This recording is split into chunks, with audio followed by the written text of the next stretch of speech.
Ladies and gentlemen, the U-20 World Cup is finally descending upon us. So I thought in this video we will go through everyone in block and predict how each one of them will perform this arc. But wait, there's more. Make sure to stay tuned because after that I will also be talking about things I think will happen and things that I want to see happen. Then we will revamp our starting 11 for the U-20 World Cup for reasons. And then finally, to end the video off, we'll come up with even more giga formations and strats for our squad. Now, with all that said, sit back, relax, like and subscribe if you enjoy, and let's hop into the video. I'm going to go from the 23rd player all the way to the first, talking about it, so we'll start with Nanase. Firstly, I genuinely don't see a world where he has any playtime. With all the other 22 monsters we've assembled of this team, I simply just can't imagine a scenario where he does literally anything. The only thing I could possibly see happening is him getting subbed in to make Rin's support system stronger. So I'll predict he gets maybe 1 assist towards Rin's goal, but that's all he's doing. Next up, we have Kiora. Now, I didn't realize this, but this guy actually has a pretty small but strong fan base. Like, genuinely don't understand why. This bum claimed not even the gods knows who I'll side with until the last moment comes. Just to never touch the ball in that game again. He's not really shown to do anything good other than passing and just being like a Walmart Nagi. So I truthfully think he'll just be riding the bench most of the games. Now, in 21st, I got my glorious sexy King Raichi. I used to think Raichi was just an annoying angry character, but in the NEL arc, he's been promoted to Giga Defender. I truthfully think Raichi has a chance of being a starter for defense because his defense is legit insane. He was locking down everyone he went against and literally even held off Snuffy for a tiny bit. I think he will be a key element in them winning a lot of their games with his strong defense, and there's about like a 2 to 1% chance he scores a single goal. Let's go GOAT Fukaku. Now, a lot of you guys may be confused as to why I'm so happy for Fukaku, but listen, the second he gets subbed in as a goalie, do you know what happens? Our ore farming Demon Monarch is finally free to play offense. Now, I will wait to get to GOAT Maru later, but as for Fukaku, he's literally only here to be backup for Gagamaru in case he gets injured or subbed out for some reason. I predict he'll have 0 goals, 0 assists, 0 saves.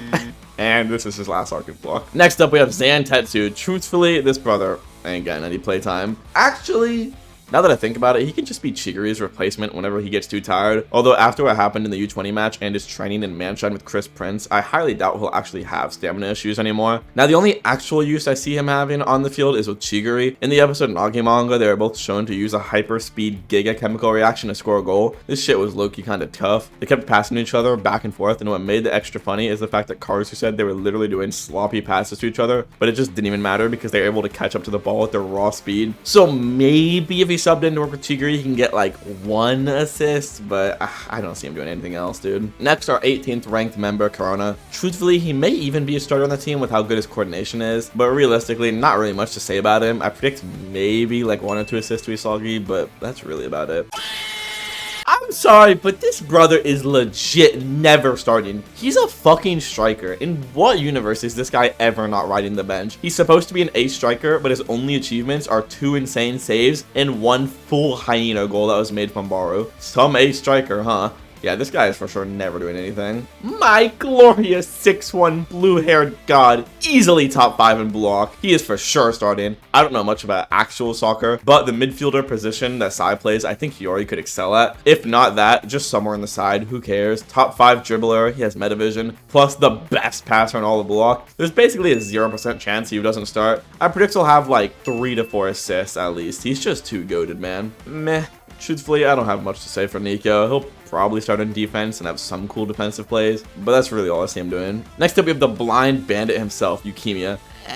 Maybe he could start, but truthfully, I don't really know how. He doesn't really do anything the best. And truthfully, if he gets a little tired, his vision could just go full blurry. I don't really see him doing much this arc. He had 1 goal in the Manshine game that Isagi literally hand delivers to him, but other than that, he was fairly useless. I'm predicting 0 goals, maybe 1 assist. Aryu is genuinely a character that I straight up forget is even in the show at this point. This guy was rank 2 in season 1, and he's done literally nothing since. He had 1 good save in U-20, and then legit did nothing else the rest of that game. And in season 3, he was a good defender for Ubers, I guess. I just don't think he's good enough to start this arc. If he does get playtime, I can only imagine it's like a bit on defense. I think after season 3, he just needs to go, bro. His ego is whack and he's low-key kind of shit. Finally, we are at everyone's GOAT, GOAT Maru, the god who wrestles bears for fun. Now, earlier I mentioned Fukaku being subbed in as goalie. On everything I love. Gagamaru is scoring a goal this arc. He's either scoring on offense when Fukaku goes to goal, or he's legit running out of the net to score. I don't know why, but I'm fully expecting a Goatmaru goal. I would be ecstatic, over the moon if this happens. Now, whether he gets a goal or not, he's for sure at least starting goalie every game. He will without a doubt do God's work in that box. But like I said earlier, if he does score any goals this arc, I will be so unbelievably hyped. You guys have just no idea how happy I'll be. I think legit the entire community would cheer from all the rooftops if that happens. Overall, GOAT goalie, GOAT striker, GOAT fighter, and for sure making the starting lineup. Karasu, meh.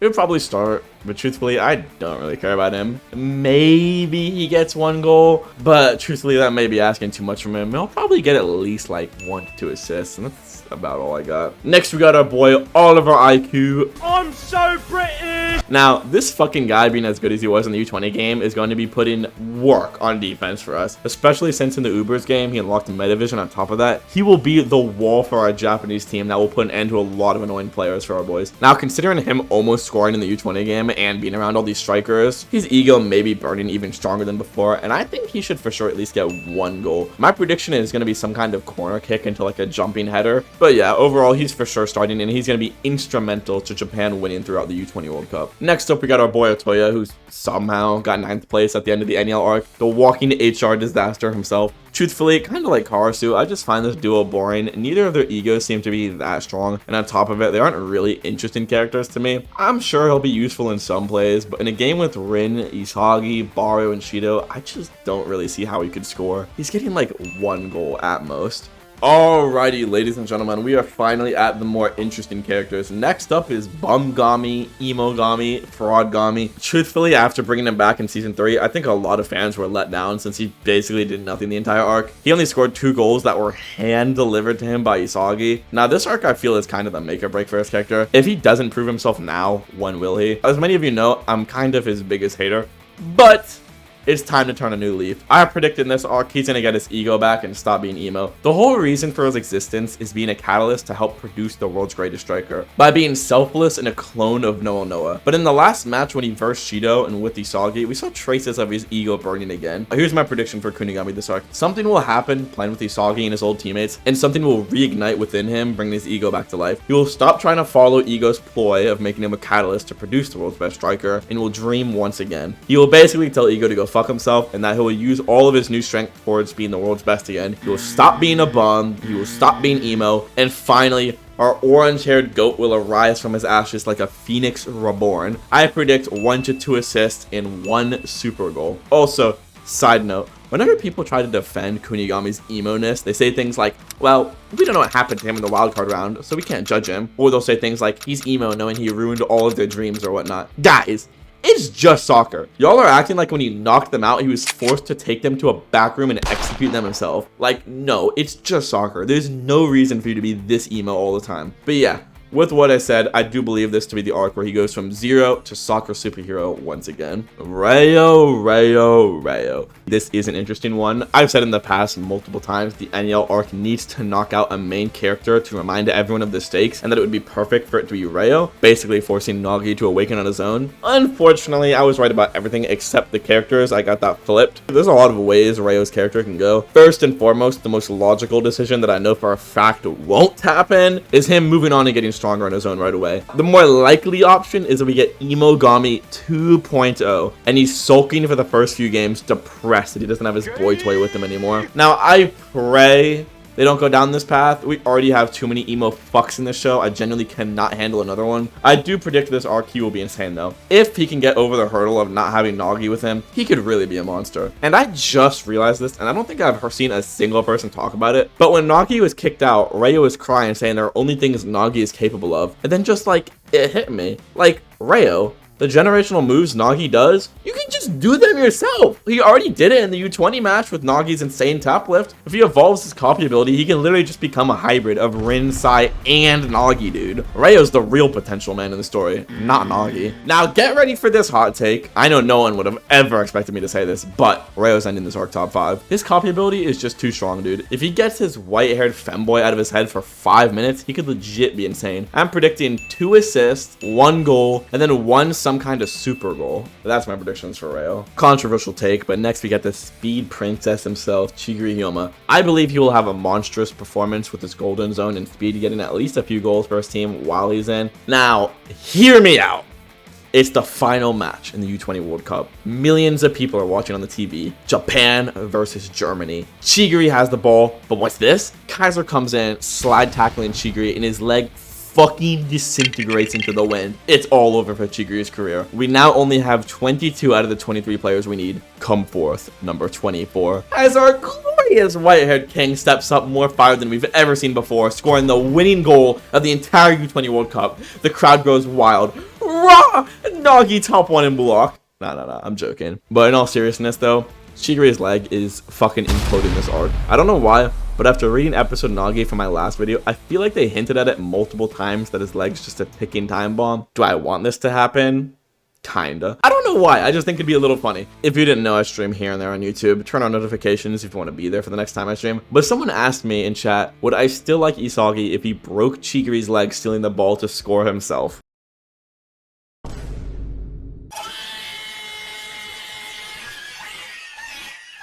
Like, what kind of dumbass question is that? Have you seen my channel? Not only would I support Isagi, but I would think it was cold and celebrate it. Okay, sorry, I got really off track. But my prediction is 2 to 3 goals and his leg shatters. Next up is Batra. Now, truthfully, Batra as a character is kind of boring to me. His playstyle is obviously cool as fuck, but like as an actual character, he doesn't really have too much depth to him. I think we'll have 2 to 3 assists along like 2 to 3 goals. He was robbed in the U-20 match, but this next arc will have plenty more chances trying to score. But as a character, I feel like his arc's already finished. I don't know, like, I just don't see where they would take him, and I don't really see a way for them to develop him much further, so I don't know. Next up, we have the zesty demon and king Baro. Baro's performance in this arc will truthfully be the most interesting thing to me out of everyone on this list, at least for me, because people glaze Baro as being way better than Shido because Shido scored 4 goals compared to his 7. Thing is, Baro had literally the most insane min-max team all feeding him the ball while Shido had to share goals with fucking Rin. And then the other argument I hear for why Shido is much worse than Baro is that he can't do anything without a good passer. Okay, but like, who cares? We're at the point in the story now where no matter what, Shido will always have a world-class passer on his team, whether it be Hiyori, Sai, Isagi, or anyone else. So I think that argument is just kind of useless. The only actual evidence against Shido being on fraud watch is when Loki said only 3 of his 12 shots Shido took in the Barca game were within limits. Now, 3 for 12 is a terrible ratio, but truthfully, I think this statement means nothing, and let me explain why. First of all, we have literally never seen Shido miss a shot in the entire series. I believe the only time his shot didn't go in is in the U-20 game when Gagamaru hit one of the most generational saves of all time. But like, it's Goat Maru. What can you really do? My own headcanon and the only thing that makes sense to me is he did it because it's FC Barca. Shido was just bored going for literal trick shots. Like, this is the only explanation that makes sense for that ratio. Loki didn't say he went 3 for 12 in shooting. He went 3 for 12 in shots taken that were within range. So that basically confirms to me Shido was just full trolling going for phase trick shots against that shit team. Baro, on the other hand, in the U-20 World Cup won't have a full team built around him, so I'm very curious to see what he's able to do without it. Overall though, I still think he's good enough to score at least 4 to 5 goals in the entire arc. Now when it comes to Shido, I think this is finally his arc where we get his backstory. We've literally gotten the backstory of almost every major character except Shido. I want something to happen to Shido that causes him to break and evolve, coming back from the brink of death even stronger than before. Truthfully, I highly doubt that'll even happen because he doesn't really even seem to care about winning or losing it as long as he can explode and bust in his pants mid-game. But it would be a cool thing to have. I predict also 4 to 5 plus goals from Shido. Now, this is kind of a wild card, but I do think we will see Sai in the U-20 World Cup arc alongside Block. Ever since even episode 1, he's shown clear interest in the Block program, especially after the U-20 arc with Shido and Isagi. On top of that, it was confirmed by the author Sai was watching all of the NDL games. Plus, he's under 20, so I genuinely don't see why not. If he does decide to join, he will be a genuine monster on the field. He's getting at least 8 assists throughout the arc and is going to be a master playmaker for Japan. Like, just imagine a Sai x Rin x Isagi chemical reaction, dude. Those 3 teaming up would genuinely spread any opponent they face. Now, whether him and Rin can work together is yet to be seen, but it's a possibility. Now, ladies and gentlemen, we have the 2 rank 1 players left, Isagi Yoichi and Itoshi Ren. Firstly, let's start off with the destroyer of the Omniverse, Itoshi Ren. First and foremost, let me just say, this is the arc where Rin finally loses the rank 1 title. If this arc ends 400 to 450 chapters in the story, and this monkey is still go rank 1, I will literally end my life. But regardless of rank, he will go genuinely insane. If Rin can find a way to activate his destroyer mode whenever he wants, he will truly be a menace who will be feared by every team. I predict he will learn how to fully activate it at will, and if Sai does join the team, it will be the arc where he finally surpasses them. Thing is, if Sai does join the team, we will have an amazingly fun clashing of characters this arc. Overall, I predict he has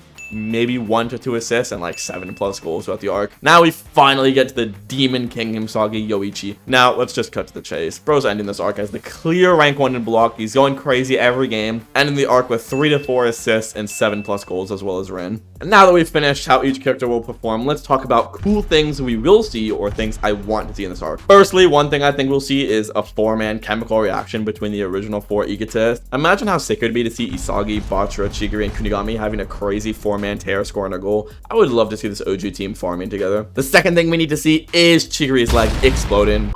Now, I was researching how the U-20 World Cup works, and apparently they take 24 teams and split them into 6 groups of 4. The best 2 teams from each group, plus the 4 best groups that got 3rd place, go into the 16-seeded bracket. I would love to see Blue Lock actually lose a match or 2 before entering the elimination bracket, because if they just win everything, it'll be kind of lame. I don't know. Another thing I would like to see introduced is the other 8 New Gen 11 players from all the different countries. We've only met Kaiser, Lorenzo, and Sai so far, but there's 8 other monsters out there lurking in the shadows. I'd love to meet more of them to give our OPS team an actual challenge. Another thing that's kind of obvious that we need to see is a Sai x Isagi link up. I think this duo would go unbelievably hard. I genuinely don't even know who could stop this team. Also, like I said earlier, we obviously need to see Kunigami's awakening from being an emo bum to an actual good player again. Another thing I really want to see is a full 100% power Sai. I want to see him trying as hard as he can. We've never really seen him try that hard or even really care about anything. I would love to see him actually caring about the game, teaching the block players, giving them advice, and just raising their overall team ceiling of skill level. I want to have one game be like super close with Japan down a goal with only like a minute left, and I would just love